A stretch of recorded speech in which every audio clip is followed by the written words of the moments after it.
요즘 뉴스만 켜면 나오는 얘기가 있죠. 수도권 아파트 값은 계속 오르고 원달러 환율도 어느새 1,400원대 후반을 넘보고 있고요. 많은 분들이 불안해하시는데 이 모든 현상의 배후로 지목되는 아주 유력한 용의자가 있습니다. 바로 과잉 유동성.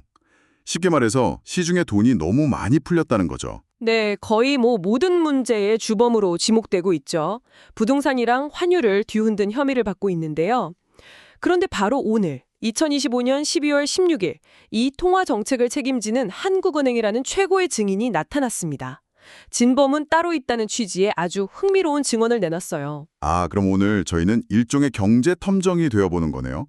한국은행이 발표한 최근 유동성 상황에 대한 이해라는 이 분석 자료, 이 증언을 바탕으로 사건의 진실을 파헤쳐보는 거죠. 과연 과잉 유동성은 진짜 범인이 맞을까요? 아니면 억울한 누명을 쓴 걸까요? 맞아요. 이번 시간에는 이 자료를 정말 탈탈 털어서 최근 돈이 늘어난 속도가 정말 위험한 수준인지, 그리고 이게 정말 집값과 환율을 끌어올린 주범이 맞는지, 그 숨겨진 맥락하고 진짜 범인까지 한번 추적해 보겠습니다. 좋습니다. 그럼 수사의 첫 단계로 현재 유동성 상황부터 한번 진단해보죠. 자료에서 주로 다루는 지표가 M2, 그러니까 광위 통화인데 이게 경제에 돌아다니는 돈의 총량 이렇게 보면 되겠죠. 최근에 이 M2 증가율이 꽤 높아졌다고요? 네, 올해 하반기 들어서 증가 속도가 빨라지더니 지난 9월에는 작년 같은 달에 비해서 8.5%나 상승했어요. 2023년 말에 바닥을 찍고 완만하게 오르다가 최근에 가속도가 붙은 그런 모습입니다. 8.5%라 일단 숫자만 들으면 적어 보이진 않네요. 돈이 왜 이렇게 늘어난 건가요? 자료를 보니까 원인이 한두 가지가 아닌 것 같아요. 정확해요. 한국은행이 크게 한 세 가지 복합적인 요인을 꼽고 있는데요. 첫째는 2024년 10월부터 네 차례에 걸쳐서 기준금리를 내렸잖아요. 네, 그랬죠. 그 효과가 시차를 두고 이제 본격적으로 나타나고 있다는 점. 둘째는 경상수지 훅자폭이 커지면서 해외에서 달러가 많이 들어온 영향도 있고요. 해외에서도 돈이 들어오고 네. 마지막으로는 정부가 재정을 풀면서 국채 발행을 늘린 효과입니다. 결국 기업 대출, 가계 대출, 그리고 해외랑 정부 쪽에서 모두 돈이 공급된 거죠. 알겠습니다. 돈이 늘어난 이유는 알겠는데 그래서 정말 이게 위험한 수준이냐 모두가 궁금해하는 건 바로 이 지점이잖아요. 언론에서는 이 8.5%라는 숫자를 두고 경고등이 켜졌다 이런 식으로 보도를 많이 하던데요. 바로 그 지점에서 한국은행은 그건 과도한 해석이다라고 분명하게 선을 긋고 있어요. 몇 가지 근거를 제시하는데요. 우선 이 8.5%라는 수치가 2000년 이후 장기 평균 증가율인 7.4%를 살짝 웃도는 수준에 불과하다는 거예요. 잠깐만요. 그 말은 역사적으로 봤을 때 이게 이례적인 폭증세는 아니다 이런 얘기네요. 맞아요. 그리고 두 번째 근거가 더 중요한데 과거에 금리를 내렸던 시기들하고 비교하면 오히려 평균 수준이거나 더 낮아요. 자료를 보면 2014년 금리 인하기 때는 M2 증가율이 10.5%, 2019년에는 10.8%까지 갔거든요. 과거엔 더 높았군요. 네, 이번에는 8.7%로 오히려 더 낮죠. 마지막으로 우리 경제의 덩치, 그러니까 명목 GDP 대비 통화량 비율을 봐도 장기적인 추세선에서 크게 벗어나지 않고 안정적으로 움직이고 있습니다. 알겠습니다. 과거 평균 수준이라는 건 이해되는데 평균이라는 말이 주는 함정도 있지 않을까요? 지금처럼 인플레이션 우려가 큰 상황에서는 과거의 평균이 지금의 안전선이다. 이렇게 보긴 좀 어렵지 않나요? 굉장히 날카로운 지적이세요. 물론 그런 우려도 타당성이 있죠. 하지만 한국은행이 정말로 하고 싶은 이야기는 그 다음에 나와요. 최근 M2 증가율이 높아 보이는 데에는 아주 결정적인 기술적 요인, 일종의 착시 효과가 숨어 있다는 겁니다. 착시 효과요? 그게 이 사건의 첫 번째 반전이군요. 대체 무슨 이야기죠? 핵심은 자금의 이동이에요. 나라 전체의 돈의 총량이 폭발적으로 늘어났다기보다는 원래 M2라는 통계 바구니에 잡히지 않던 돈들이 M2에 포함되는 금융상품으로 대거 이사 왔다는 거예요. 특히 ETF 같은 수익증권으로 돈이 몰리면서 M2 수치를 확 밀어 올린 거죠. 와, 그건 전혀 생각 못했네요. 그럼 제가 가진 주식을 팔아서 ETF를 사면 나라 전체에 돈이 늘어난 것처럼 보일 수 있다는 거잖아요. 제 개인의 선택이 거시지표를 움직이는 셈이네요. 바로 그거예요. 아주 정확한 비유입니다. 실제로 지난 9월 M2 증가율 8.5% 중에서 이 수익증권으로의 자금 이동이 기여한 비중이 무려 32.1%에 달해요. 32.1%나요. 네. 증가분의 거의 3분의 1이 이런 이사조가라는 거죠. 아니 잠깐만요. 그럼 지금 언론에서 유동성 폭증이라고 쓰는 헤드라인의 3분의 1은 사실상 통계적 착시, 일종의 신기루였다는 얘기잖아요. 이건 정말 충격적인데요. 네, 충격적일 수 있죠. 이게 왜 이런 착시를 일으키냐면 통계를 잡는 기준 때문이에요. 쉽게 말해서 주식은 기업의 소유권이라 돈으로 보지 않지만 ETF, 특히 단기 금융상품에 투자하는 ETF는 언제든 현금으로 바꿀 수 있는 현금 대기소 같은 성격이 강하거든요. 그래서 통계상 M2라는 바로 쓸 수 있는 돈 바구니에 포함되는 거죠. 아하, 이제 완벽하게 이해됐어요. 소유권 증서에서 현금 대기소로 돈이 옮겨가니까 대기소에 돈이 많아진 걸 보고 돈 자체가 늘었다고 착각했다는 거군요. 맞아요. 그래서 다른 나라와 비교할 때 이 점이 더 중요해져요. 미국을 포함한 대부분의 주요국들은 이런 수익증권을 M2에 포함시키지 않거든요. 아, 그래요? 네. 그래서 단순히 숫자만 놓고 한국이 미국보다 돈을 더 많이 푼다고 말하는 건 애초에 다른 기준으로 비교하는 거라 무리가 있어요.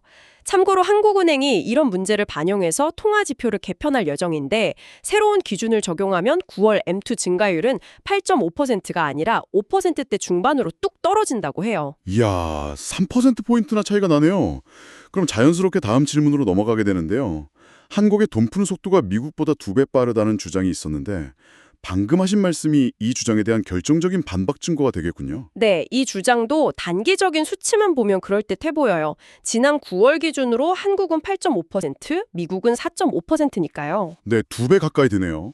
하지만 이건 전체 맥락을 보지 않고 한 순간만 딱 잘라서 보는 것과 같아요. 어떤 맥락을 봐야 하는 거죠? 미국은 코로나19 때에 그야말로 어마어마한 돈을 풀었잖아요. 유례없는 양적 완화로 통화량이 폭발적으로 증가했고 그 부작용으로 물가가 엄청나게 치솟았죠. 이걸 잡기 위해 2022년 3월부터 전례 없이 빠른 속도로 금리를 올리고 양적 긴축, 그러니까 풀었던 돈을 걷어들이기 시작했어요.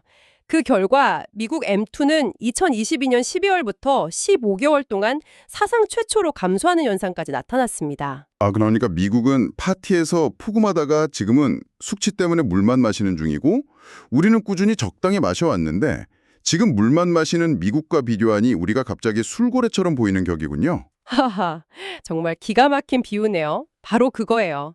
미국은 급격히 늘렸다가 지금은 줄이는 과정에 있기 때문에 현재 증가율이 낮게 나타나는 거고요. 우리는 상대적으로 완만한 흐름을 유지해온 거죠.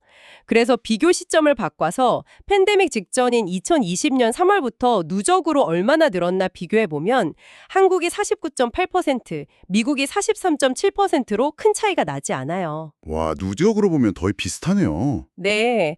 그런데 여기에 아까 말씀드린 수익증권 포함 여부, 그러니까 통계 기준의 차이까지 조정하고 나면 두 나라의 통화량 증가세는 사실상 비슷한 수준이라는 게 한국은행의 결론입니다. 알겠습니다. 그럼 지금까지의 증언을 종합해 보면 유력 용의자였던 과잉 유동성은 사실 과장된 측면이 많고 미국보다 돈을 더 풀었다는 혐의도 무죄에 가까워 보이네요. 그렇다면 다시 처음 질문으로 돌아가서 이 용의자가 범인이 아니라면 최근 수도권 집값과 환율 상승이라는 사건의 진범은 대체 누구일까요? 이제 진짜 범인을 추적해볼 시간이죠. 먼저 주택가격부터 볼게요. 자료에서는 유동성과 주택가격이 서로 영향을 주고받는 관계이지 어느 한쪽이 일방적인 원인이라고 단정하기 어렵다고 분석해요. 돈이 풀려서 집값이 오르기도 하지만 반대로 집값이 오를 거라는 기대감 때문에 사람들이 대출을 더 받으면서 유동성이 늘어날 수도 있다는 거죠. 닭이 먼저냐 달걀이 먼저냐 같은 문제군요. 그럼 유동성 말고 한국은행이 지목하는 진짜 원인은 뭔가요? 최근 수도권 집값 상승의 배경으로는 유동성보다는 다른 요인들을 훨씬 더 크게 보고 있어요. 바로 공급 부족에 대한 우려나 똘똘한 한 채 선호 현상으로 인한 특정 지역으로의 수요 쏠림 현상입니다. 지방 집값은 오히려 하락하는데 수도권 핵심지만 오르는 이런 양극화 현상을 단순히 돈이 많이 풀려서라고만 설명하기는 어렵다는 거죠. 여기서 정말 흥미로운 데이터가 하나 있더라고요. 강남 3구 같은 핵심 지역에서 대출 없이 현금 구매를 하는 비중이 크게 늘었다는 사실 말이에요. 맞아요. 그게 굉장히 중요한 단서예요. 이 현상은 새로 풀린 돈, 그러니까 신규 대출이 부동산 시장으로 흘러들어갔다기보다는 과거부터 부유층이 축적해온 자금이 더 높은 수익률을 찾아서 부동산 시장으로 유입되고 있음을 시사하거든요. 이건 과잉 유동성 문제라기보다는 자금의 쏠림 또는 자산 배분의 문제에 가깝다는 분석이죠. 그렇군요. 새로 찍어낸 돈이 아니라 원래 있던 돈이 한 곳으로 몰려들면서 그 지역의 가격을 밀어 올렸다는 거네요. 그럼 환율은 어떻습니까? 이것도 유동성 때문이라는 주장이 정말 많았는데요. 환율 역시 유동성보다는 매환 수급, 그러니까 달러의 수요와 공급 불균형이 훨씬 결정적인 역할을 했다고 분석해요. 범위는 크게 둘입니다. 첫 번째는 우리나라 거주자들의 해외 증권 투자가 사상 최대 규모로 늘었다는 점이에요. 올해 1월부터 10월까지 무려 1,171억 달러어치 해외 주식이나 채권을 샀어요. 1171억 달러요? 감이 잘 안 오는데요? 비교해드리면 쉬워요. 같은 기간 동안 우리나라가 수출해서 벌어들인 경상수지 흑자가 896억 달러거든요. 그러니까 우리가 해외에서 벌어들인 달러보다 해외에 투자하려고 사들인 달러가 275억 달러나 더 많았다는 거예요. 와, 벌어들인 것보다 나간 게 더 많다는 거네요. 그럼 국내 달러가 부족해지니까 당연히 달러 가치가 올라가고 원화 가치는 떨어질 수밖에 없겠군요. 바로 그겁니다. 달러를 사려는 수요가 공급을 압도한 거죠. 여기에 두 번째 범인이 가세예요. 최근처럼 환율 변동성이 커지니까 수출 기업들이 수출 대금으로 받은 달러를 원화로 바꾸지 않고 그냥 달러로 가지고 있는 경향이 강해졌어요. 나중에 환율이 더 오르면 그때 바꿔야지 하는 심리가 작용한 거죠. 기업들 입장에서는 합리적인 선택인데 그 결과로 시장에 풀리는 달러 공급은 더 줄어들게 되겠네요. 수요는 폭발하는데 공급은 말라버리는 이중고군요. 네, 맞습니다. 한국은행이 실제로 분석을 해보니까 올해 9월부터 11월까지 원달러 환율이 한 65원가량 올랐는데 이 상승분의 약 3분의 2가 바로 방금 말씀드린 국내 투자자들의 달러 수요와 기업들의 달러 속수, 그러니까 달러를 팔지 않는 현상 때문인 것으로 추정됐어요. 오늘 한국은행의 분석 자료를 통해 사건의 전말을 파헤쳐 봤는데요. 최종 판결을 내려보자면 시중에 돈이 너무 많이 풀려 집값이 오르고 환율이 불안하다는 주장은 유력한 가설이었지만 결정적 증거가 부족한 다소 과도한 해석일 수 있다는 게 한국은행의 공식적인 입장인 셈이네요. 맞아요. M2 같은 특정 지표 하나, 특히 그 안에 통계적 착시라는 함정이 숨어있는 지표 하나만 보고 전체를 판단하기보다는 자금 이동의 세부 내용이나 다른 여러 지표들을 종합적으로 봐야 현실을 제대로 파악할 수 있다는 거죠. 예를 들어 금융상황지수, FCI 같은 것들이요. FCI요? 그건 뭔가요? FCI는 금리, 주가, 환율 같은 여러 금융 변수들을 종합해서 지금 돈을 빌리거나 자금을 조달하기가 얼마나 쉬운지 어려운지를 보여주는 일종의 금융 건강검진표라고 할 수 있어요. 이런 종합적인 지표들을 함께 봐야 문제의 본질을 놓치지 않을 수 있다는 겁니다. 그렇군요. 결국 늘어난 돈의 양 자체보다 그 돈이 특정 자산 시장으로만 쏠리지 않고 생산적인 부문으로 흘러가도록 유도하는 정책적 노력에 훨씬 더 중요하다. 이 점을 강조하는 것 같네요. 네, 바로 그겁니다. 여기서 오늘 논의를 바탕으로 생각해 볼 만한 질문을 하나 던져드리고 싶어요. 자료는 기록적인 규모의 국내 자본이 해외 증권 투자로 빠져나가고 있다고 지적했잖아요. 우리가 국내 통화량이 만내 적내하고 다투는 동안 이렇게 막대한 자본이 해외로 향하는 현상은 우리 경제의 내부 투자 매력에 대해 무엇을 말해주고 있을까요? 어쩌면 진짜 문제는 돈의 양이 아니라 돈이 머물고 싶어하는 곳이 국내에 부족하다는 신호는 아닐까요? 그 자본이 다시 국내 시장으로 돌아오게 하려면 무엇이 필요할지 함께 고민해 보시면 좋겠습니다.